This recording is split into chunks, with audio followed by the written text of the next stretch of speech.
ओम नमः शिवाय।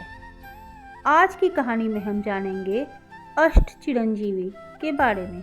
आखिर ये अष्ट चिरंजीवी कौन है? अष्ट चिरंजीवी की कहानी उन लोगों की है जो हमेशा जीवित रहेंगे।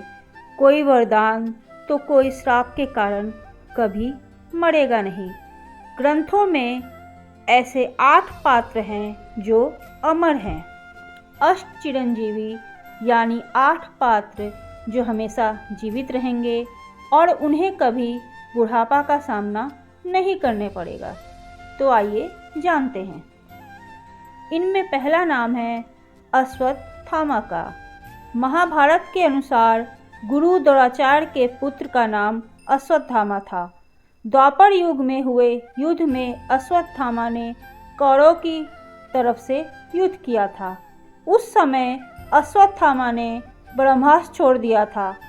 वह इसे वापस नहीं ले सकते थे। इस वजह से श्री कृष्ण ने उन्हें पृथ्वी पर भटकते रहने का श्राप दिया था। इसमें दूसरा नाम है राजा बलि का। राजा बलि भक्त प्रहलाद के वंशज हैं। भगवान विष्णु के अवतार वामन देव को इन्होंने अपना सब कुछ दान कर दिया था।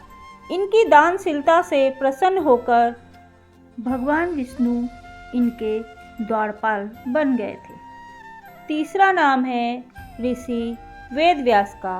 वेदव्यास चारों वेद ऋग्वेद, अथर्ववेद, सामवेद और यजुर्वेद का संपादन किया था। इनका पूरा नाम कृष्ण द्वैपायन है। इन्होंने 18 पुराणों की भी रचना की थी। वेदव्यास ऋषि पराशर और सत्यवती के पुत्र थे।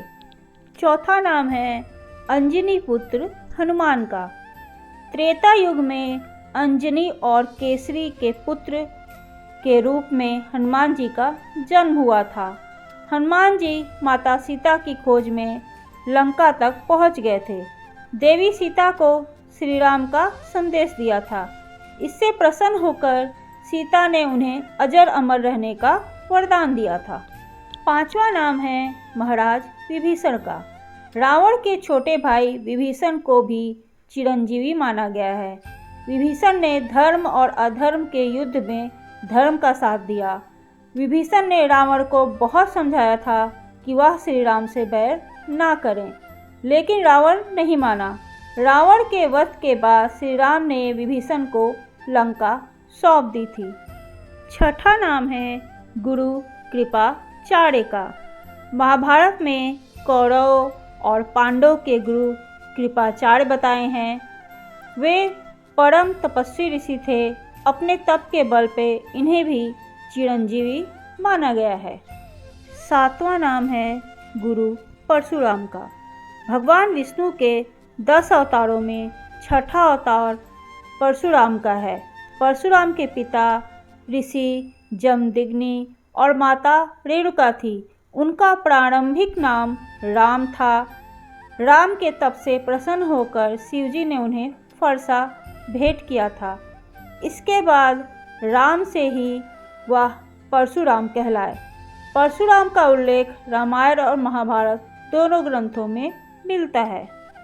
इन सब चिरंजीवियों के साथ ही 8वें चिरंजीवी हैं ऋषि मार्कंडे। मार्कंडे अल्पायु थे। उन्होंने महामृत्युंजय मंत्र की रचना की थी और तप करके शिव जी को प्रसन्न किया था। शिव जी के वरदान से वे चिरंजीवी हो गए। तो ये थे अष्ट चिरंजीवी जिन्हें कभी बुढ़ापा नहीं आएगा और उन्हें अजर अमर रहने का वरदान प्राप्त है। तो आपको मेरी ये कहानी कैसी लगी प्लीज़ मुझे कमेंट करके ज़रूर बताइएगा। और ऐसी ही धार्मिक और रोचक कहानियों को सुनने के लिए प्लीज़ मेरे चैनल को लाइक कीजिए, सब्सक्राइब कीजिए और कमेंट करके बताइए कि आपको कहानी कैसी लगी।